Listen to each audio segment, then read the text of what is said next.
I don't know about you, but I'm depressed. Feeling that regret now, is psychologist and early show contributor, Dr. Jennifer Hartstein. Dr.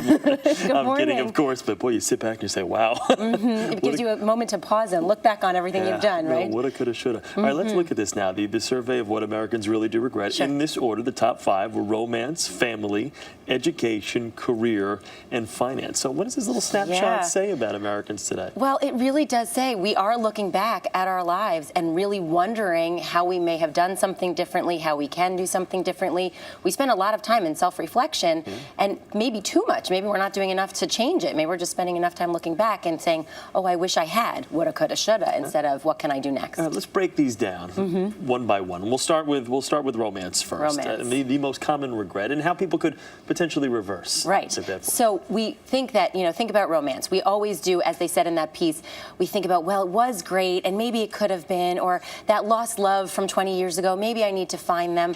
So the fact is sometimes you may want to take that plunge and go find the person that got away. Maybe there is somebody that got away that you can go rekindle that romance with. You have to take that risk and do it, but it is a risk because you don't know. Maybe they're married to someone else. Maybe you're married to someone else. So you should research that before you have to do the research, and maybe they're waiting for you to find them too. So you never know. You might want to just go explore it, and then you can actually walk away and say, you know what, I tried it. It's done. I can move on. How about family?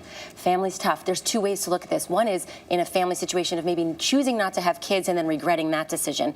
So if you're too old maybe to have kids now, get involved in organizations where you can spend a lot of time with kids, something like Big Brothers, Big Sisters. If you still can have children, adopt. We know that that's a big thing. And then there's family relationships. Maybe there's a broken relationship with a sibling, a parent, someone in your family. You want to mend it. Take the high road, be the bigger person, extend the olive branch, try and see if you can fix it. Again, if you can't, let it be. The high road, the road less traveled. It is a hard one to find. Education? Education, why not? Go figure out ways to learn more. There's always opportunities. Maybe you can't go back to school full time, but you can take evening classes. They now have weekend classes. There's online learning courses that you can take. So there really are new ways to expand the educational horizon, and you can take that chance too. All right, and career and finance, we'll put those in the same category. Yeah, career and finance are tough, and you really have to figure out what it is you want to do. We often think that in our 20s we have the opportunity to switch and move our careers a lot.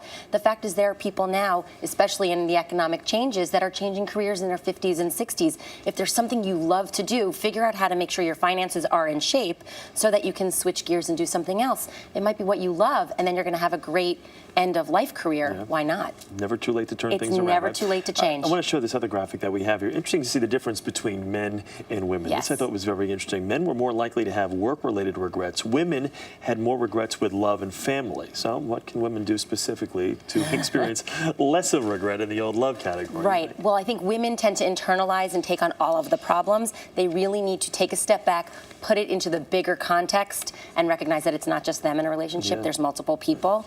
And for men, we have to really think about what is it about the work. They really measure their success based on their work lives. They need to find a richer, more fulfilled life so they can figure out what else there is to think about. How about those, you know what, I should have taken that trip, I should have done this. A lot of people are really hung up on the fact that they didn't make that decision when they had a chance to make that decision. And they find that that actually creates more regret than other things, so you want to really figure out how to do it. Find the time. Can you do it? Can you fit it in? Can you figure out a way to engage in the things that you're missing out on so that you don't? And if you can't, take a step back, accept it, move on.